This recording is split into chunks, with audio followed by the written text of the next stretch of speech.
প্রবাস জীবন শেষে দেশে ফিরে স্বাবলম্বী হওয়ার দৃষ্টান্ত স্থাপন করেছেন মেহেরপুরের হিমেল খান। গাংনীর বালিয়াঘাট গ্রামের এই তরুণ ওয়ান টাইম প্লেট তৈরির কারখানা গড়ে তুলে নজর কেড়েছেন সবার। মেহেরপুর থেকে রাব্বি আহমেদের পাঠানো তথ্যচিত্রে ডেস্ক রিপোর্ট।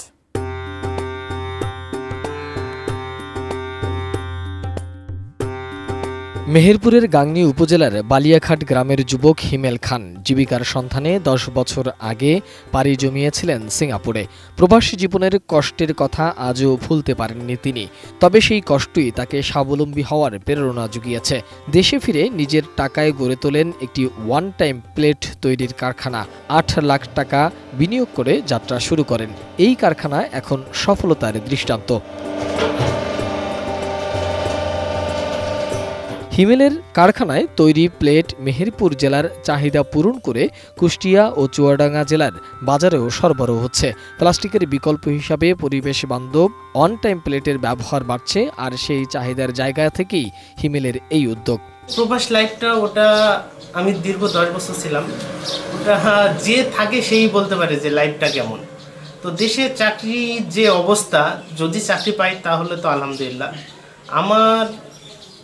আমার তাদের প্রতি সাজেশন এটাই যে দেশে কিন্তু অনেক কিছু আছে, সেগুলো নিয়ে আমরা ছোট আকারে শুরু করি, তাহলে ইনশাল্লাহ আমরা বেকারত্বটা আমরা দূর করতে পারবো ইনশাল্লাহ। আমার গ্রামে আশপাশে যারা আছে বেকার, তারা আসলেও আমি তাদের দেখাই যে তোরা নতুন কিছু কর বা নতুন কিছু করার উদ্যোগ নেই।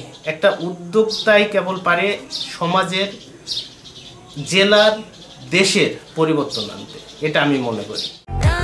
প্রাণ UHT মিল্ক, শুদ্ধতায় ও মমতায় সবসময় সেরা স্বাদে। স্থানীয়ভাবে হিমেলের এই উদ্যোগ বেশ প্রশংসিত হচ্ছে। অনেক তরুণ এখন তার কাছ থেকে উৎসাহ ও পরামর্শ নিচ্ছেন নিজে কিছু করার জন্য। দেশের ভিতরেই কিছু একটা করি তাহলে অবশ্যই ভালো কিছু হবে, মানে নতুন কিছু হবে।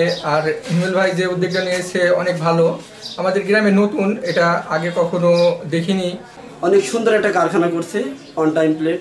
তো ভেবেচিন্তে দেখলাম প্রবাস জীবনে না গিয়ে যদি আমরা গ্রাম থেকেই, নিজের দেশে থেকেই কিছু একটা পরিকল্পনা করি, তো এটা থেকে আমাদের ভালো একটা বেনিফিট আসবে, প্লাস দেশের উন্নতি হবে, প্লাস সাধারণ জনগণের উন্নতি হবে। হিমেলের এখানে অনেক লোকজন আসছে, আমিও আসলাম দেখতে, এসে দেখলাম যে খুব ভালোই লাগছে, ভালো হয়েছে।